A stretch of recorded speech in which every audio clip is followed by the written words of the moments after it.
കേരള ഹൗസിൽ ഇന്നു മുതൽ ബീഫ് കറിയുടെ വിൽപ്പന നിർത്തി.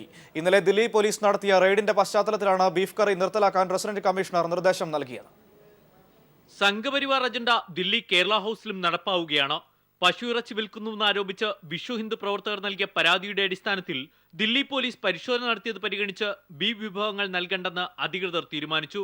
കേരള ഹൗസിലെ മെനുവിൽ നിന്നും ബീഫ് മാറ്റാൻ റെസിഡന്റ് കമ്മീഷണർ ഗാനേഷ് കുമാർ നിർദ്ദേശം നൽകിയതായി ക്യാന്റീൻ ജീവനക്കാർ അറിയിച്ചു. അപ്പോൾ ഇത് മനഃപൂർവ്വം ഒരു ഗൂഢാലോചനയുടെ ഭാഗമായിട്ടാണെന്ന് തോന്നുന്നത്. ബീഫ് ഇങ്ങനെ ഒരു വിഷയം, സെൻസിറ്റീവ് ഇഷ്യൂ ഉണ്ടായതുകൊണ്ട് താൽക്കാലികമായിട്ട് നിർത്തിവെക്കാൻ മുകളിൽ നിന്ന് നിർദ്ദേശം. മുകളിലെന്ന് പറയുമ്പോൾ റെസിഡന്റ് കമ്മീഷണറുടെ ഭാഗത്തു നിന്ന്. ദില്ലിയിലെത്തിയ ചീഫ് സെക്രട്ടറി ജിജി തോംസൺ വിഷയത്തിൽ ഇടപെട്ടു.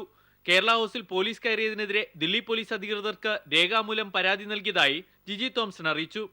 അതേസമയം ദില്ലി മലയാളികൾക്കായി ബീഫ് കേരള ഹൗസിൽ നൽകുമോ എന്ന ചോദ്യത്തിന് കൃത്യമായ ഉത്തരം നൽകാതെ ചീഫ് സെക്രട്ടറി ഒഴിഞ്ഞുമാറി. അത് ഇവിടെ എല്ലാം ഡിമാൻഡ് സപ്ലൈ ഒരു എക്കണോമിക്സിൽ നമ്മൾ പറയില്ലേ, ആ ജനങ്ങൾക്ക് ആവശ്യമുള്ളത് എന്താണോ അതല്ലേ ജനങ്ങൾ കൊടുക്കാൻ സാധിക്കുകയുള്ളൂ.